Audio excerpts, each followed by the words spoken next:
মিথ্যা কথা মনে হয় না, কিন্তু কথাটা বাস্তব সত্য। যদি বলেন কোন সময় একবার রাম নাম উচ্চারণ করলে সমস্ত পাপ মুক্ত হয় মানুষ, কবি বললেন পরে অন্তিমকালে যদি কোনো ভক্ত রাম রাম বলে ডাকে, মহাসুখে সেই ভক্ত ওই স্বর্গলোকে থাকে।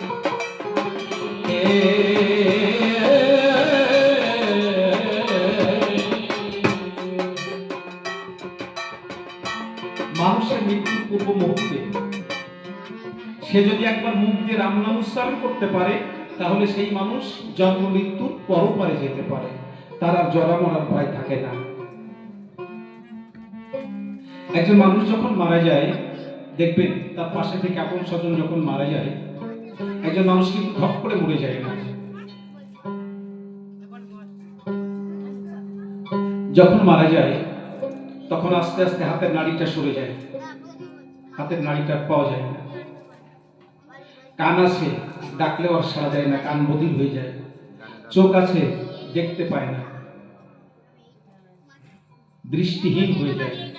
মুখ আছে, সে কিছু বলতে চাইছে, ঠোঁটটা নড়ছে, কিন্তু কিছু বলতে পারছে না, কণ্ঠ স্তব্ধ হয়ে গেছে। অবশেষ খাঁচা ছেড়ে প্রাণ পাখি দিয়ে তার কাছে চলে যায়। পরমাত্মা কখনো মরে না, জীবাত্মার কর্ম লইয়া পরমাত্মা যায় বিলীন হইয়া। বেদাং সাম্বেদশ্রী দেবনামশ্রী বাসবে ইন্দ্রিয়াং মনস্যাস্মি উতনমস্মি চেতনা পাশাংশী জিরিনানি যথা বিহায় নবানি গৃহণতি নরহ পরাণি তথা সরিয়ে বিয়াজেন্না নন্নানি সংজাতি নবানি দেহি নৈনং সিন্ধতি নৈনং দহতি পাবক ন শস্ত্রাণি ন শোষিত মারুত। বুঝতে পারছেন আমার কথাগুলো? হ্যালো, এই মনিটর বক্স না হলে এই অসুবিধাটা হয়, বড় বক্স তো। আমার কথাগুলো আপনারা বুঝতে পারছেন? আমি গীতার কথা বলেছি।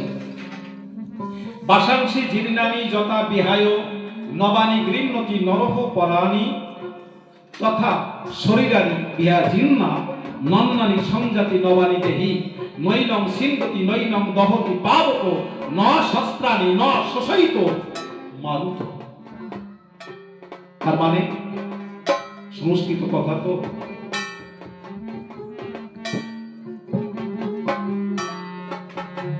ভগবান শ্রীকৃষ্ণ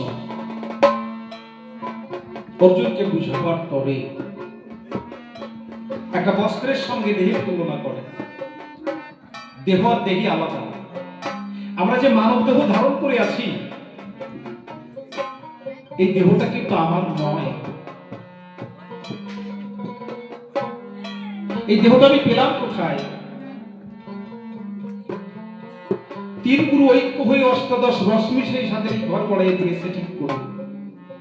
এই দেহটা সৃষ্টি করতে তিনজনকে প্রয়োজন হয়েছে। একার দ্বারা হয়নি, শুধু আমার মায়ের দ্বারা হয়নি, আমার বাবার দ্বারাও হয়নি। বাবা বীজ স্বরূপ, মা হচ্ছে ক্ষেত্র। আমরা যারা মাঠে ধান লাগাই, মাঠে ধান চাষ করি, সর্ষে চাষ করি, তাহলে বীজ বপন করতে হয়। সেই বীজ ছিল পিতার কাছে, দিল মায়ের কাছে, মা গর্ভে ধরে রাখলো জমি স্বরূপ। এইবার দেহটা সৃষ্টি হলো কিভাবে? এর মাঝে আরেকজনকে প্রয়োজন হলো। কে সেই? যিনি বিশ্বের মালিক, আমার অনাদিরাদি গোবিন্দ সর্বকারণের কারণ। এই দেহটা তিনি চালায়, তাই চলি, সে বলায় তাই বলি, সে করাই তাই করি। যার বিনা ইঙ্গিতে বিশ্বের একটা ধূলিকণা নড়িত পড়িতে পারে না। পরিষ্কার বুঝতে পেরেছেন? তাহলে মরণ হয় কিভাবে? জন্ম তো এইভাবে হলো, মরণটা কিভাবে হয়? খাঁচা ছেড়ে প্রাণ পাখি যেদিন উড়ে যাবে, শূন্য খাঁচা ধরনীর মুখে সেদিন গড়া গড়ি খাবে।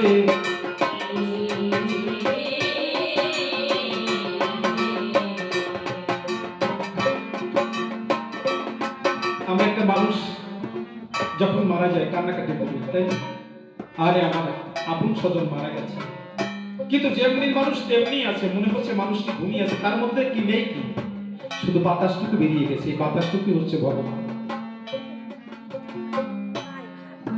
একজন আরেকজনের বুকে কাঁধ পেতে দেখুন, ভিতরে টিক টিক টিক টিক করছে, আমি আসি, আমি আসি।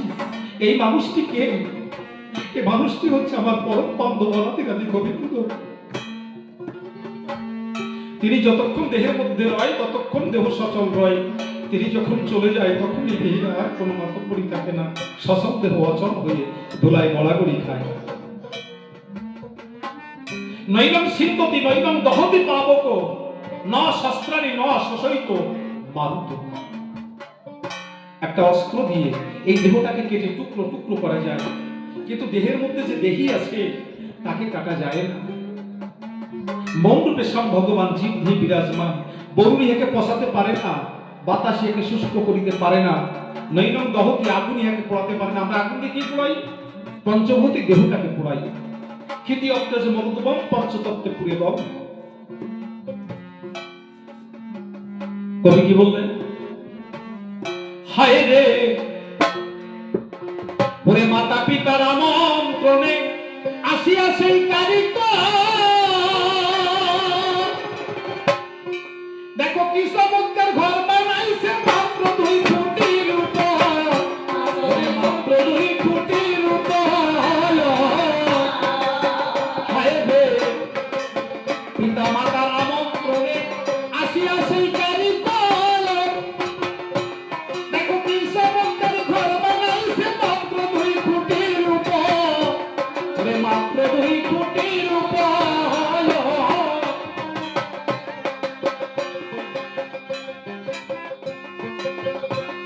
এই তিনজনের প্রয়োজন হয়েছিল দেহটা সৃষ্টি করতে। তাহলে দেহটা আমার নয়। মাঠ থেকে পেয়েছি 4টে সত্তা, নখ, ত্বক এবং দন্ত। কি কি পেয়েছি মনে থাকবে আপনাদের? নখ, ত্বক, দম, দন্ত, 4টে সত্তা পেয়েছি মাঠ থেকে। পিতার থেকে পেয়েছি 4টে সত্তা, রক্ত, মাংস, অস্থি, মজ্জা। আমার কাছে বলুন দেখি, এই 8টা সত্তার বাইরে এই দেহের মধ্যে আর কিছু পাওয়া যাবে নাকি?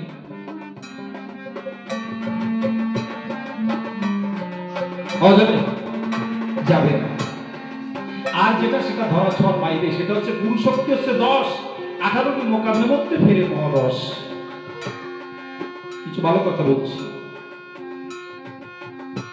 আবার 206 খান অস্থি জুড়ে রক্ত মাংস তার বাহিরে, দেখো 206 খান অস্থি জুড়ে রক্ত মাংস তার বাহিরে, আবার চামড়া দিয়ে রাখছে ঘিরে বিচিত্র সেই কারি করে, আমার দেখ না ফিরে আপন ঘরে দিনা পাওনা হিসাব করে, আমার দেখ না ফিরে ওরে ঘরে এসে, হায় হায় ঘরে এসে দেখ না বসে,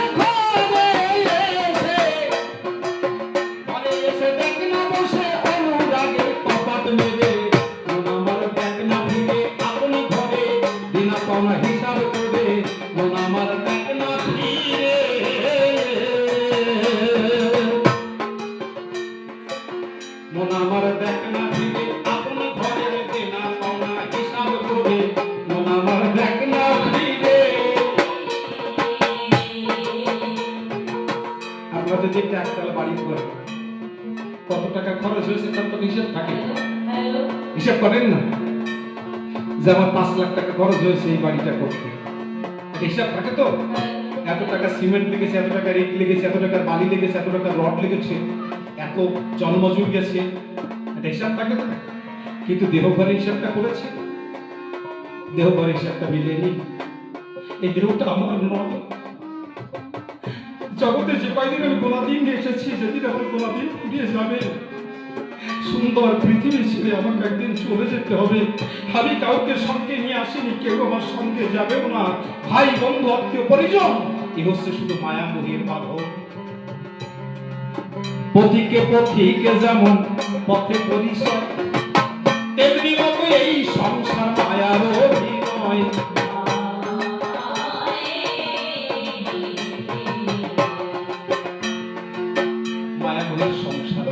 জীবন।